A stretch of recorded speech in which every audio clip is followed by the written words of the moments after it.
7 years ago, right here in this city, 2 terrorists detonated explosives near the finish line of the Boston Marathon. As you may recall, those bombs killed 3 people and injured 200 more. Those are the official figures. But it could be argued that the true number of casualties has actually been underreported, not because of any cover-up and certainly not because of sloppy data collection. I would suggest that the true casualty figures have been underreported because the real numbers are hiding in plain sight, and we simply aren't trained in how to think about situations like this. We sometimes look important facts right in the face, and we miss them completely because we aren't trained to ask the right questions. On the day of the Boston Marathon, police followed standard procedure for marathons in any big city. They closed the roads from the suburbs all the way to downtown Boston to make room for the runners, spectators, and the media. Their purpose was to keep the roads free and clear from any auto traffic. That's fine, but what about all of the people who urgently needed to get to the hospital that day? What about the ambulances that couldn't get there because the roads were blocked? If you check the data on how many elderly Americans die of cardiac arrest on the days that big cities host marathons, you discover something quite disturbing. Mortality rates tend to run about 15% higher on the days that cities hold marathons compared to the surrounding days. This is consistently borne out by 10 years of data from over 10 different marathon cities.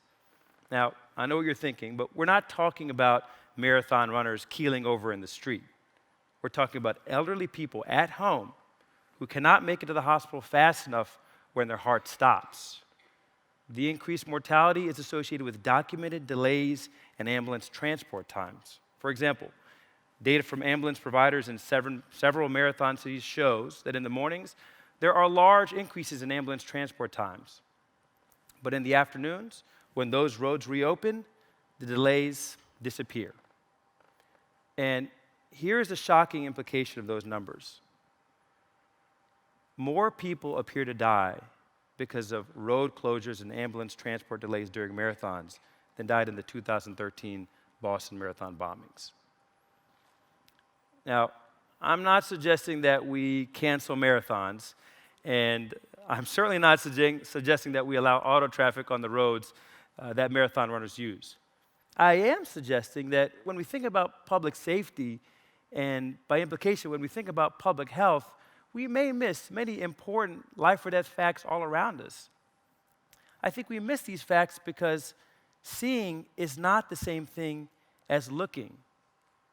Being a casual observer is not the same thing as being a thoughtful observer and analyzing what you see.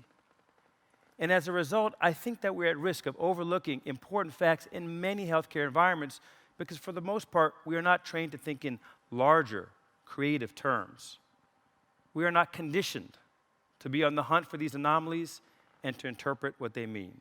As the saying goes, we are walking around with our eyes wide shut. So, what can we do about this? I think the solution is to change the way we see and to broaden the way we think.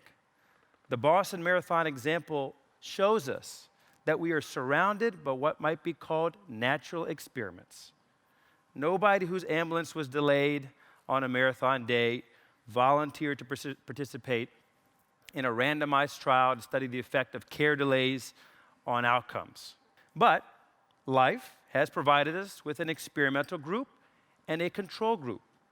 People who had heart attacks on race days and people who had heart attacks on regular days.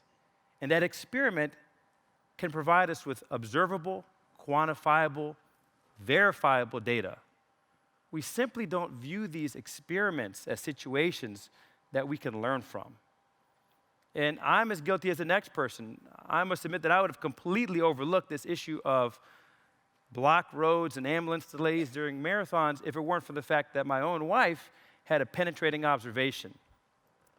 As it happens, around the same time, she ran a different race.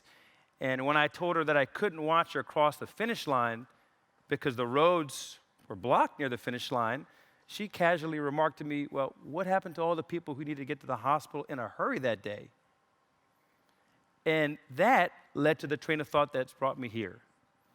Since that experience, I've made a deliberate practice of thinking about healthcare issues and situations through a big picture point of view that relies not just on medical data, but on the frameworks of economics, sociology, statistics, and yes, even common sense.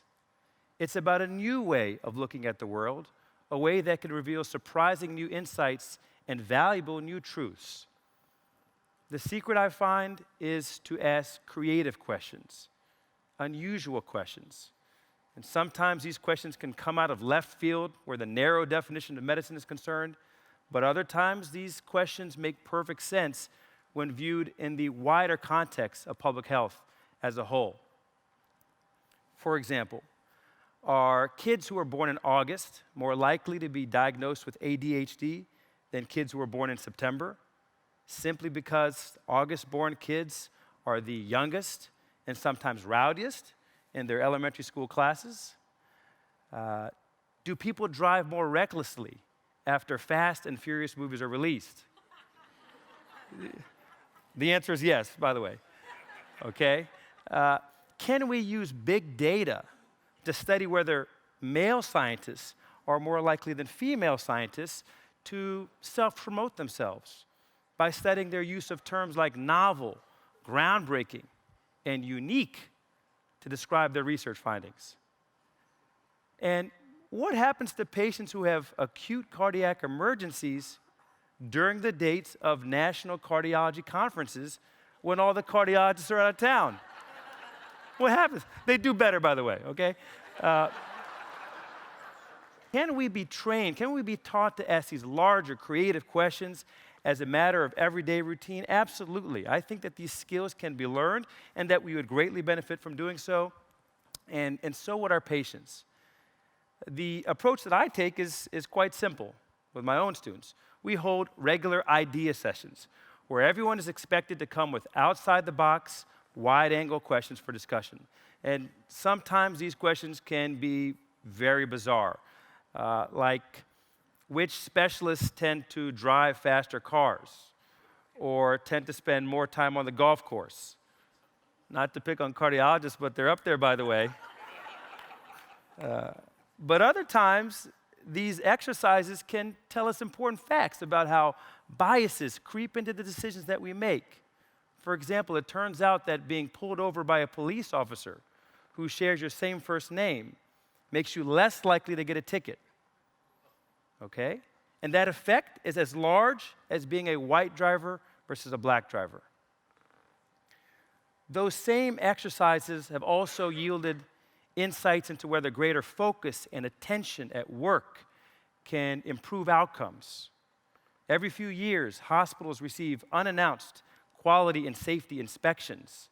These inspections are extraordinarily stressful, but they can also lead to greater focus and attention at work. The result we've shown is that patient mortality actually falls during the dates of these inspections and then rebounds right after they're done. Of course, you're laughing, and of course the lesson learned is not to hold inspections all year round. That would be extraordinarily stressful, I understand. But to realize that greater focus at work is not just a mantra, it is something that could have a measurable impact on patient lives and patient outcomes. Teaching people to think differently also means teaching them to look for ideas in unconventional places. For decades, marketers have realized that items priced at $4.99 are more likely to be sold than items priced at exactly $5. Only recently have psychologists and behavioral economists labeled and explained this phenomenon as left-digit bias. The bias that occurs because of the mind's tendency to focus on the leftmost digit.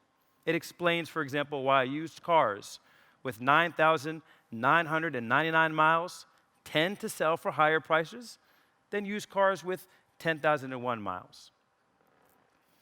It turns out that left-digit bias also affects the decisions that doctors make and the care that patients receive.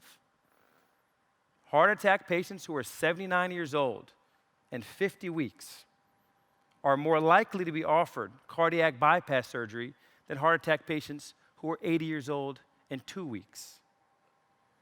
The reason is that doctors view 79-year-old patients as being in their quote-unquote 70s, and doctors view 80-year-old patients as being in their quote-unquote 80s. And the older patients are, the less likely doctors are to recommend aggressive interventions like cardiac bypass surgery. And here's the clincher. Being 20% less likely to undergo cardiac bypass surgery does not appear to have any mortality costs. There's no effect on long-term mortality. And that suggests that we may be doing too many surgeries in patients who may not need them.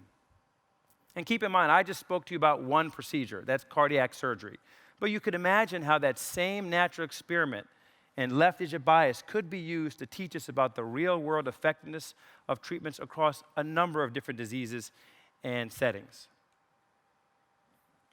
Natural experiments are everywhere. And if we look for them, we will see them. They occur not just in healthcare, they occur in every field. And of course, that includes being less likely to get a ticket if the officer that pulls you over shares your first name, which I realize does not bode well for me, okay? I'm in the process of changing my name as we speak.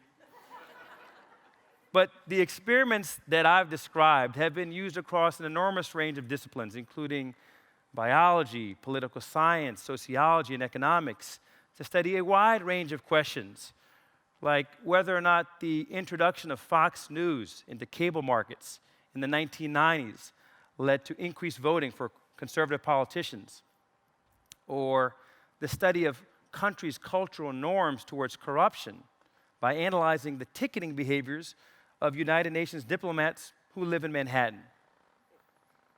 But in many ways, I think we'd all agree that healthcare is special. The decisions that doctors and patients make are complicated.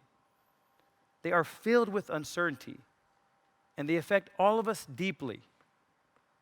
But most importantly, the impacts of those decisions can be studied and they can be measured. And it is in situations like these that I think that natural experiments can illuminate the most about our social behavior. And with the right training, each of us can be taught to think differently and find the most interesting of experiments in our everyday lives. There are amazing insights around us just waiting to be discovered. All we need to do is learn how to look for them. Thank you.